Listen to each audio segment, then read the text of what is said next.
Donc Johan et moi, on souhaitait vous parler de nos premiers mois avec Elixir. On a découvert ce langage et cet écosystème il y a très peu de temps, et on trouvait ça intéressant de faire un petit retour d'expérience là-dessus. On travaille tous les deux chez Trustbank. On est en train de construire une banque de zéro, une banque pour les PME. Donc les petites et moyennes entreprises. On veut repenser la relation entre les banquiers et leurs clients. Contrairement à pas mal de fintech ou pas mal de banques en ligne qui mettent l'humain de côté et qui mettent juste de la technologie dans les mains des clients, nous on est persuadés que déjà il faut construire la meilleure technologie possible, il faut les mettre dans les mains de ces deux acteurs, le banquier et le client, et il faut mettre de l'humain, et on est persuadé que ça a de la valeur. On a la chance de démarrer de zéro. On n'a pas de dette technique. Quand certains SI bancaires fêtent leurs 40 ans cette année, nous on part d'une feuille blanche et c'est une opportunité assez chouette et on veut mettre au cœur de tout ce qu'on fait nos valeurs, on veut que ça se transparaisse dans notre produit, mais de confiance autour de la technologie avec une certaine éthique. On recrute. Si ça vous parle, ça sonne des cloches chez vous, n'hésitez pas à venir nous voir à la fin, il y a des offres d'emploi sur cette URL. Voilà, donc nos premiers mois avec Elixir, les objectifs c'était avant tout découvrir le langage, son écosystème, trouver nos bonnes pratiques à nous, pas forcément les bonnes pratiques, mais en tout cas un guide de style interne, ce genre de choses, et apprendre à tester et à livrer du code en production. On a beaucoup de choses à dire. On a sélectionné quelques sujets qui nous paraissaient intéressants et qui nous ont bien aidés. Je te laisse la parole. Hop.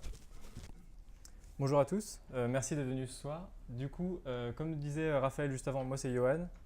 Et sur ces premiers mois, un des plus gros sujets qu'on a eu finalement, c'était de découvrir le langage. Donc comme tout le monde, je pense, on a lu des bouquins, on a lu des articles, des tutoriels, on a regardé des vidéos, etc. Et on n'a pas eu envie de faire une conférence où on allait vous reparler de tout ça. Plutôt, j'ai préféré me concentrer sur des choses qui, quand on a mis les mains dans le cambouis, sont revenues et des petits problèmes qu'on a eu où on a dû itérer sur du code pour essayer d'avoir un truc intéressant à la fin. Donc j'ai deux scénarios à vous montrer ce soir. Le premier scénario, c'est un cas c'est comment on a dû gérer des erreurs à certains endroits dans le code.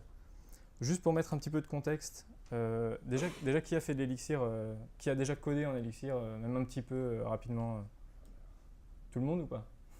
Non, pas forcément tout le monde. Ok, et qui a déjà utilisé Phoenix? Les mêmes, ok. Ok, super. Donc je ne vais pas avoir trop de choses à raconter, mais en gros, Phoenix, c'est le Ruby on Rails en gros d'Elixir.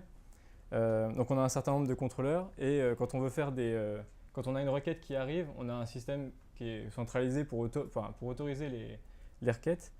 En gros, si on a une requête qui arrive et qui est bien autorisée, donc avec un token à l'intérieur, on veut envoyer une 200. Si ce n'est pas le cas, on ne veut pas que ça aille jusqu'au contrôleur, on veut renvoyer directement une 401.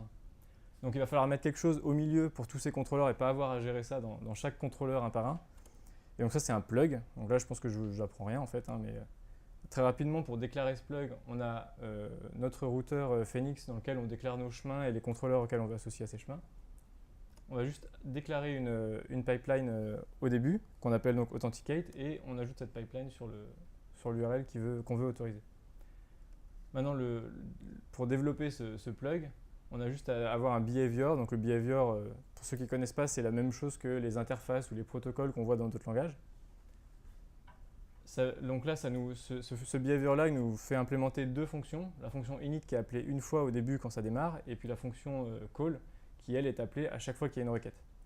Et donc c'est dans cette fonction call qu'on va faire notre logique d'authentification de chaque requête. Cette logique, elle est assez simple en fait. On va simplement récupérer les headers d'autorisation. De ça, on va récupérer le token, on va extraire le token de ces headers. Et avec ce token, on va faire une autorisation. Donc on va faire une requête en base de données, récupérer la session de l'utilisateur et l'utilisateur courant. Et la dernière chose enfin, c'est mettre dans la connexion l'utilisateur courant et la session courante qui pourront être utilisées ensuite par les contrôleurs. Donc ça marche, hein. Le code se lit plutôt bien, ça marche très bien. Le problème, c'est que là, on ne gère pas du tout le cas d'erreur. Si jamais il y a par exemple un des pattern matching, là, par exemple la deuxième ligne, le get token qui ne renvoie pas OK mais error, là ça crache et Phoenix va envoyer par défaut une 500 et pas du tout une 401 comme on aimerait. Donc il va falloir gérer ces erreurs-là.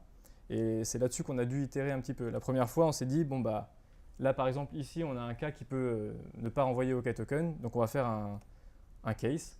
Alors c'est l'équivalent du switch qu'on peut voir dans d'autres langages, un peu une sorte de if avancé, dans lequel on va dire, bah, si on a une erreur, on va renvoyer la 401. Là, on a le halt qui permet de faire en sorte que la requête n'aille pas jusqu'au contrôleur, mais s'arrête bien avant et retourne la 401. Et dans le cas où ça se passe bien, bah, on fait ce qu'on faisait déjà avant. Sauf que là-dedans, on se rend compte qu'il y a encore un pattern matching qui peut échouer, c'est celui-là. Si Authenticate renvoie pas OK, là ça crache. Donc pareil, même principe. On va encore rajouter un case. Et on se retrouve avec ce code-là qui est assez gros. Et un des problèmes de ce code-là, c'est aussi qu'en fait, il y a beaucoup de bruit à l'intérieur. En fait, la partie intéressante dedans, c'est juste celle-là. Et en plus de ça, on voit qu'il y a une énorme duplication sur la partie gestion d'erreurs. Donc là, je me dis, si j'envoie ça à Raphaël en code review, je pense que je vais me prendre un please fix. Donc je vais y réfléchir avant de l'envoyer et je vais me dire, bon bah voilà, on est en Elixir, il y a le pipe, on en entend parler tout le temps dès qu'on parle d'Elixir.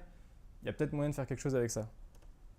Donc si je reprends mon code sans gestion d'erreur du début, je vais avoir envie de mettre un peu de pipe là-dedans pour que ça fasse un peu plus Elixir, on va dire.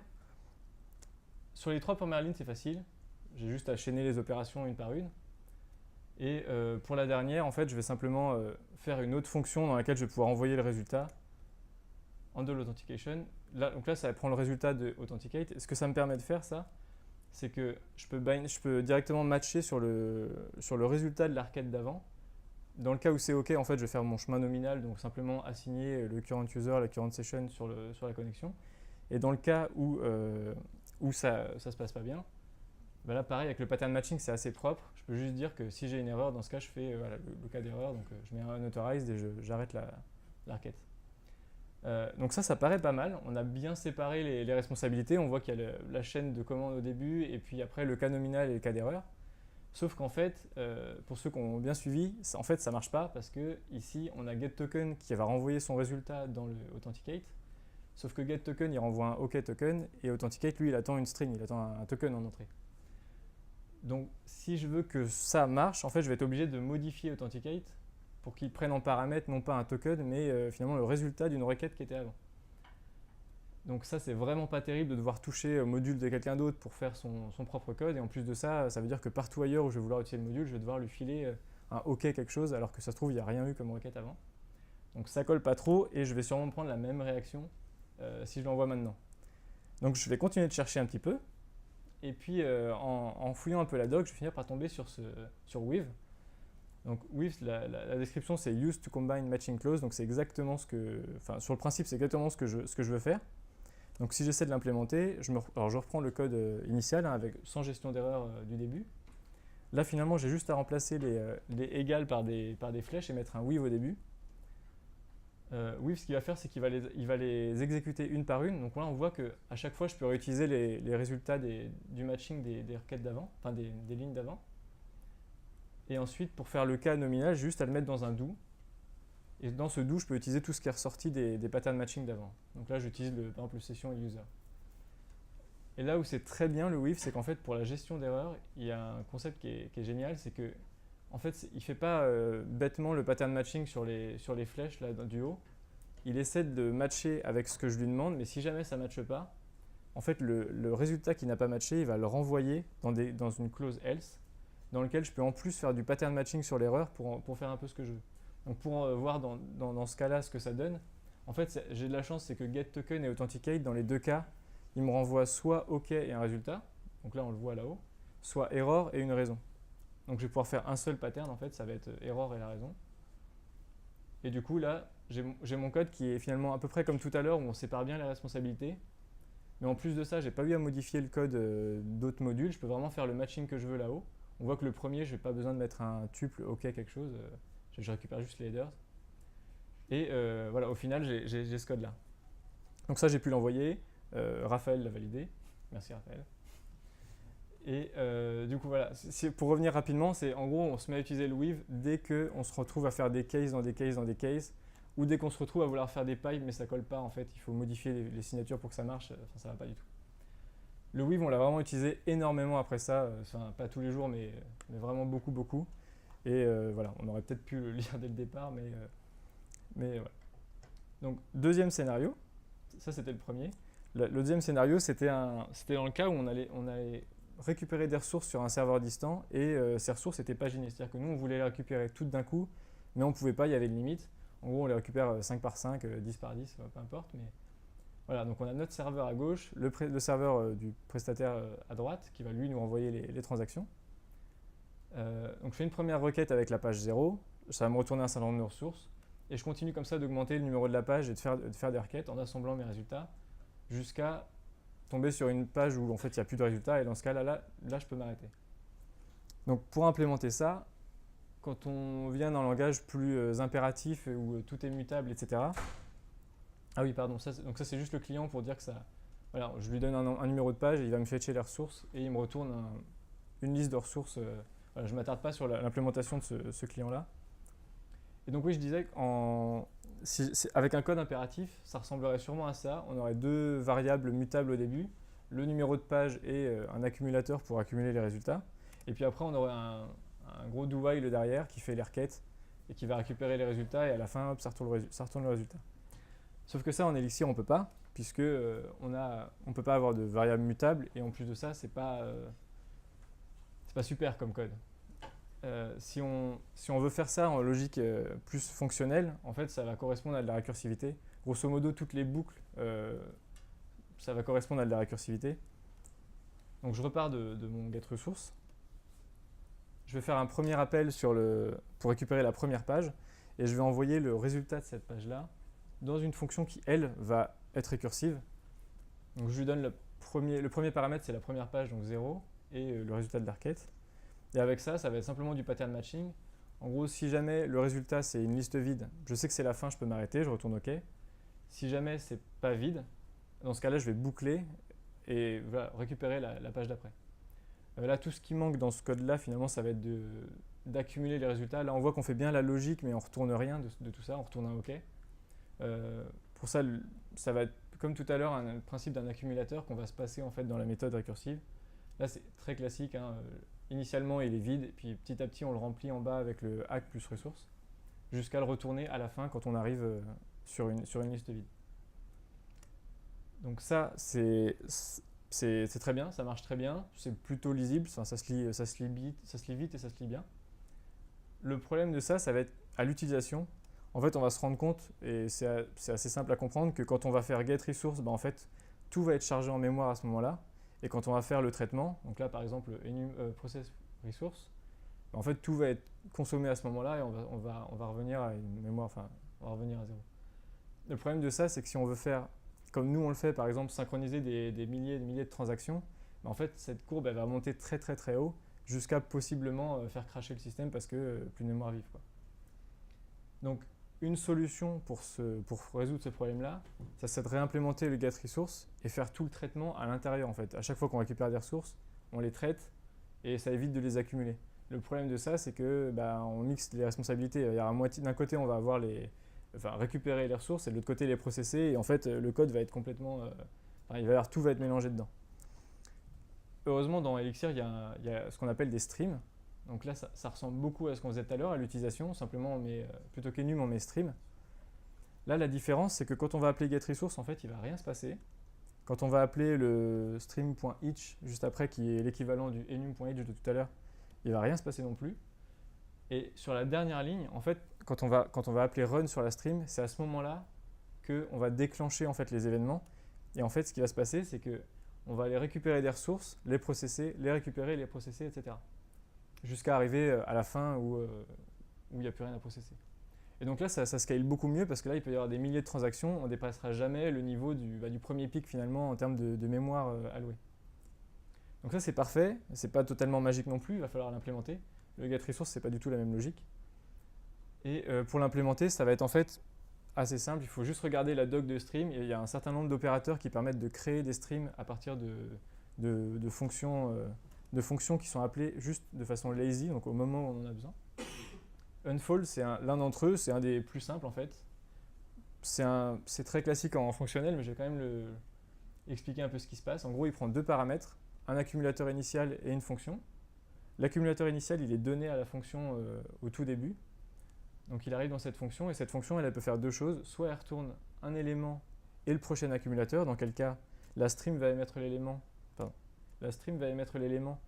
et l'accumulateur va être envoyé à la prochaine itération. Donc prochaine fois on va venir chercher une ressource, en fait c'est cette fonction qui va être appelée avec l'accumulateur de l'appel d'avant.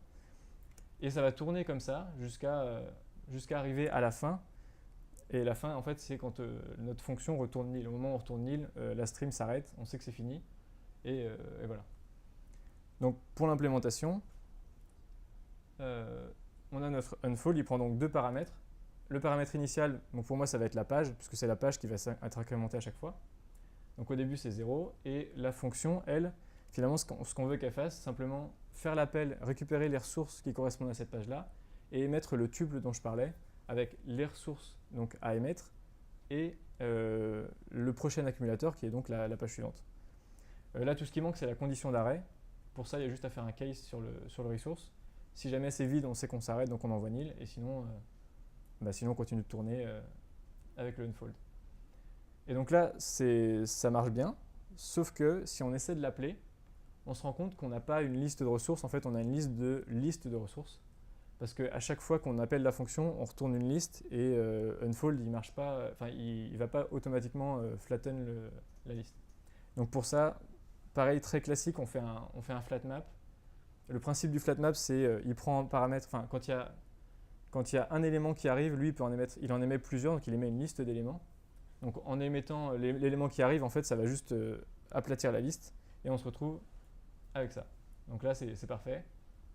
En termes de lisibilité, on est toujours pas mal, et en termes de séparation des responsabilités, on est très bien aussi, puisqu'on voit que là, on a vraiment juste la partie récupération de la donnée, et pour tout ce qui est traitement sur cette donnée-là, en fait, on peut vraiment le faire à part, et de façon lazy, sans avoir à tout charger en mémoire pour traiter. Voilà, donc là, j'ai juste présenté deux petits cas sur lesquels on est tombé. Maintenant, ce qu'on va voir avec Raphaël, c'est ce qu'on fait de ce code, en fait, pour en assurer la qualité, pour en assurer le fonctionnement, et pour le déployer en production. Du coup, effectivement, moi je voulais juste vous parler d'intégration et de livraison continue. Je n'ai pas de recette magique, j'ai pas c'était plus faire un retour d'expérience de ce que nous on fait depuis quelques mois en tant que nouveaux utilisateurs d'Elixir, et plus un peu que ce soit un prétexte peut-être à discuter après les présentations, parler de ce sujet qui m'intéresse beaucoup. On utilise GitLab, on adore cet outil. Je ne sais pas si des gens utilisent dans la salle. Excellent, j'imaginais moins que ça. On aime beaucoup GitLab parce que c'est attaché à GitLab CI, outil d'intégration et de livraison continue qu'on aime bien. Donc voilà, je vais évoquer un petit peu là, ce genre de pipeline qu'on peut construire avec GitLab CI, avec des étapes de build, des étapes de test, des étapes de packaging pour préparer une release, et un déploiement automatique. Là, on parle de déploiement d'intégration. Ça nous permet du coup de tester du code sur des merge requests avant que le code arrive dans le repository principal, et de savoir évidemment qu'est-ce qui est déployé en intégration, et le tester, aussi de tester en intégration comme ça, même des merge requests. Ça se configure hyper bien avec un fichier YAML à la racine des projets, qui ressemble un petit peu à ça. Les petites choses intéressantes, c'est que du coup, on peut indiquer une image Docker très précise, dans laquelle on va construire notre paquet, exécuter l'ensemble de notre CI. Et du coup, ça peut être la même image que l'image de production. Là, c'est une image Elixir toute bête. Et après, on déclare très simplement les étapes de notre pipeline, comme ça. Donc build, test, package, deploy, et après un petit peu de setup pour dire on a mix, on prépare l'environnement pour que tout le monde soit content et que tout puisse fonctionner. Bon, je vais pas rester rapide, je vais aller rapidement sur ces slides, mais voilà, c'est déclaratif, on définit des étapes, dans quel stage, et on exécute des scripts, mix compile. On va également construire la documentation avec Mixdocs. Sur la partie test, on a mis un linter, on a mis Credo et Dialyzer. On n'est pas forcément hyper fan des outils au final, de ces deux outils. mais c'était hyper intéressant en tant que débutant, en tant que nouvel entrant dans l'environnement, de voir ce que peuvent se raconter ces outils, plus pour apprendre, pour voir que il y a des choses à apprendre. Visiblement, il y a un linter et un formateur de code qui va arriver avec Elixir 1.6. Je crois que ça a été annoncé, tout récemment. Et je pense que ça va être bien pour remplacer ces trucs. Bref. Je resterai. Autre chose, on s'est rendu compte aussi qu'on cassait facilement. Alors on dit Ecto, du coup on a parlé de Phoenix tout à l'heure, on parle d'Ecto, mais on va pas rentrer là-dedans. Mais qu'on cassait nos migrations, surtout dans les deux sens. Quand on va s'assurer de la qualité de notre code en production, la qualité de nos données en production également. Et du coup de savoir que nos migrations passent dans les deux sens, c'est chouette, surtout quand on fait du rollback. Donc voilà une étape où on va tester l'ensemble de ces migrations dans les deux sens. Et après, le test classique, on va remettre la base de données dans son état initial, seedé avec des données de test, et on va exécuter l'ensemble de nos tests. La partie packaging, donc là, on va préparer dans les mêmes images Docker que la production, notre petit paquet à déployer. Je reviens juste après sur le script qu'on voit là. Et pareil, sur la livraison continue. Donc là, on va livrer continuellement notre branch master dans un environnement d'intégration. Pareil, petit script de déploiement et on va déployer uniquement la branch master. Voilà, c'était juste pour vous montrer à quoi ressemblait. Ça ressemble à d'autres outils de CI, mais on adore. Voilà. Le packaging. On n'invente pas l'eau chaude. Hein. Distillery. Donc c'est préparer des packages de pur bytecode pour être exécutés dans la VM Erlang. Ça se configure aussi assez facilement. On va déterminer ce qu'on veut, les options qu'on veut, les applications qu'on veut charger, les versions qu'on veut mettre, ce qu'on veut, le runtime Erlang, etc. Bon, c'est assez facile à configurer. On a une commande magique qui va nous préparer notre release, et à la fin, génial, on a une tarball, on va pouvoir la déployer en production, et non, en fait pas du tout. Cette tarball, il manque plein de trucs, il manque certaines dépendances, il manque, en fait on a testé, ça marche pas. Par contre, on a toute une arborescence qui contient l'ensemble des choses dont on a besoin pour déployer, et du coup, il y a des petites commandes pratiques qu'on utilisera juste après. Ça paraît bête, mais c'est chouette. On va pouvoir mettre ce script release dans notre script pour packager l'application. On veut faire planter notre CI aussi si le packaging se passe mal. C'est important de ne pas déployer s'il se passe quelque chose. Et on va préparer une tarball pour être envoyé. On a notre tarball, génial. On a du bytecode Erlang, on va pouvoir le déployer. Sauf qu'en fait, on est dépourvu des outils d'Elixir maintenant. On n'a plus Mix, on n'a plus les scripts qui sont proches de Mix. Et du coup, il va falloir reconstruire les choses dont on a besoin, qu'on avait en développement et qui étaient chouettes. Et je pense notamment aux migrations. C'est quelque chose qui est assez documenté, donc je ne suis pas forcément resté longtemps dessus. Mais il faut écrire du code pour aller exécuter et refaire un petit peu ce qu'il y a dans Mix. On va démarrer les applications dont on a besoin pour exécuter ces migrations et on va exécuter les migrations. Voilà. Pour pouvoir du coup appeler ça sans lancer toute notre application, tout le bousin, il faut l'appeler, il faut faire un petit script bash comme ça qui va appeler la commande qu'on vient de voir juste avant, migrate, de notre module release tasks, et l'inclure du coup dans la préparation de la release, inclure cette commande migrate qui va appeler ce script. Voilà, c'est un peu de glue pour faire fonctionner tout ça. Et du coup, on a accès aux migrations dans notre paquet de bytecode Erlang. Côté deploy, on cherchait à faire plein de choses sur le deploy. On a rencontré quelques difficultés. Une des choses sur lesquelles on a passé pas mal de temps, c'est sur la possibilité de pouvoir juste redéployer un paquet sans avoir à tout recompiler, tout repackager avec les bonnes variables d'environnement. Avec ça, on voulait que les variables d'environnement soient dynamiques et soient juste au runtime. Notre première approche naïve de débutant était d'utiliser système getEnv, de choper nos variables d'env. Mais ça, le souci de ça, c'est que c'est au moment de la compilation, elles sont dans le paquet et on ne peut pas simplement changer l'environnement sur la production et redémarrer. Du coup, il y a cette syntaxe qui est assez chouette, donc avec le dollar et les accolades, qui elle, est évaluée au runtime, du coup, avec la bonne variable d'environnement. Du coup, on a tout ce qu'il faut. On va pouvoir faire notre script de déploiement. Donc c'est un script assez naïf, hein. On va arrêter l'application. On va changer le lien symbolique vers une version courante. Là, on voit vcourt. On garde le commit, on garde la date dans laquelle on a déployé sur le nom du dossier. On va exécuter notre commande migrate qu'on a vu tout à l'heure. Et on va redémarrer notre application. Et tout s'est bien passé. Pourquoi finalement c'est assez basique comme déploiement? On a vu plein de choses assez fancy dans Erlang, le hot, pouvoir réaliser de manière chaude, non on dit pas ça en français, mais faire des hot release où on gère les états internes de l'application, gérer les montées de version, etc.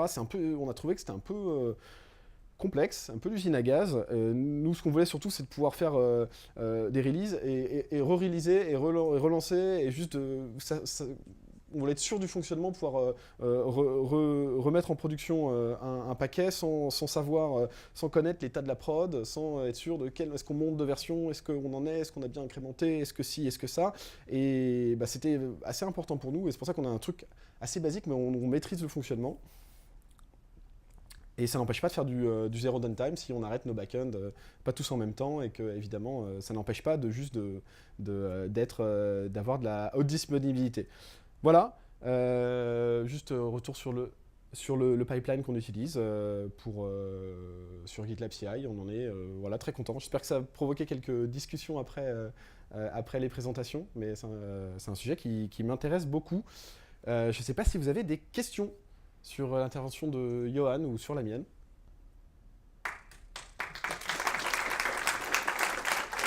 Merci.